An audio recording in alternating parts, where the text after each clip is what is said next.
to something to celebrate. University of Connecticut Huskies winning their 12th NCAA Women's Basketball Championship. Earlier, I spoke with legendary head coach Geno Auriemma. Take a look. Coach Auriemma, congratulations. What a great tournament for you and your team. It's your 12th NCAA title. Did this one feel any different than the others? They're all different, but there was a certain emotional content to this because of the stories surrounding Paige and the rest of the kids that suffer through all the stuff that we've had to go through since the pandemic and injuries and losing years and losing time, and before you know it, your career is going to be over. So to end it this way was just magical. Yeah, definitely a special way to end it. And we talked to you back in November when you became the winningest coach in NCAA basketball history. Did you realize back then that this team had something special? No. Some years, obviously we've had some great teams, and some years we knew in October, we knew in training camp, yeah, we've got something special here. This particular team, it's taken a while. We were up and down a little bit. We were winning. We were losing a couple tough games. It wasn't until about maybe a month and a half ago, maybe the South Carolina game at South Carolina. We came back from that game feeling like we've seen our level, we've seen our standard that we can reach this year. And ever since that game, we were just locked in, more so than any other time this season. And we grew. We trusted each other more. We just communicated better. It was fantastic. Yeah, it was fun to watch. I got to say, as a fan, it was so much fun to watch everybody come together on your team. In the game last night, it was a lot of fun, too, especially a UConn fan, of course, but it was tight at first. Then it was like your team just hit their stride. What got the momentum going? Usually for us, it's defensively. We get 3 or 4 stops, convert those 3 or 4. We got it out to a 10-point lead at halftime.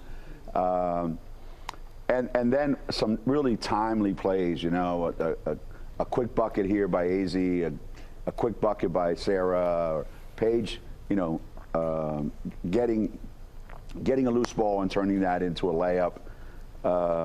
And I think you could see it in the other team that it was starting to get to them, the momentum that we were building. And then it just got out of hand, for them. So, it happened quickly, but these things usually do. And you mentioned Paige Becker as your superstar player. I mean, what an incredible career that she's had there with you at UConn. And you shared an emotional hug on the court after the game. It was the last game of her college career. What a way to end her career. But what did you say to her? Can you share that? Well, as you know, you've been there. When you play your last game and you walk off the court or walk off the field as a champion, knowing how much you put into it and how much of yourself you've given. Paige has invested so much in this program, in the game of basketball. The emotions all just came pouring out, and there wasn't a whole lot to say. There was just, I want to feel your emotion. I want you to feel mine, what you meant to me, hopefully what we meant to you. And I just told her, I just said, I love you. And grudgingly, she said, I love you. So, we got something accomplished. And, at 70, you're 71 years old, which I consider to be extremely young, to be honest with you, just getting going, Coach. But thank you. At at 71, though, you're the oldest college head basketball coach to win a title, men's or women's. You're the winningest coach. You have the most championships. So I'm curious for you, 2 things. What motivates you, and what else do you feel like you have left to accomplish? I was watching the highlights, Ovechkin broke Gretzky's record last night. So it's time for old people to shine here, So we got something going right now.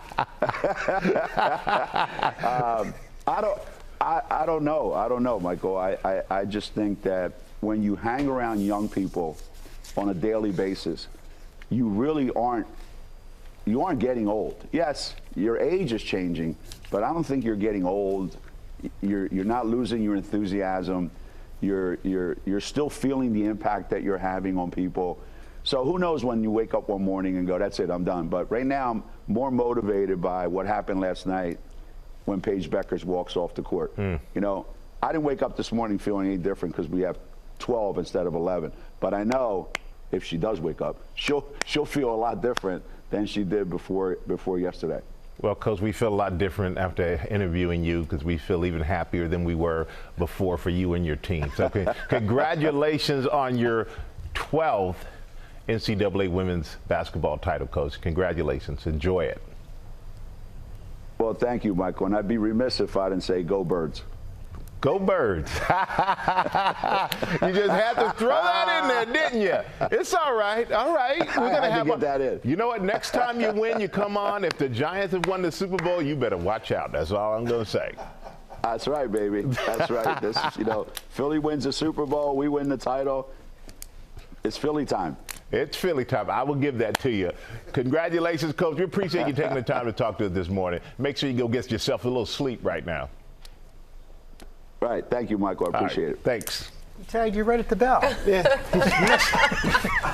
Kind of hurt my heart there, George, at the end of that interview. But it's okay, Coach. Go Bird. Take one. And what a great guy to have in your corner. Yeah. I mean, for Paige Beckers and that team, what an incredible thing for him to say, to be there for the students. Yeah, and I love the fact that he said, hey, you hang around these kids, you see the impact you make. And he's had such an impact on so many teams over the years, so many players, and now to end with the 12th championship this season. What a great season by all of them. And happy for Paige Beckers as well. She's gone through a lot in her career and still came out on top. Incredible win right there.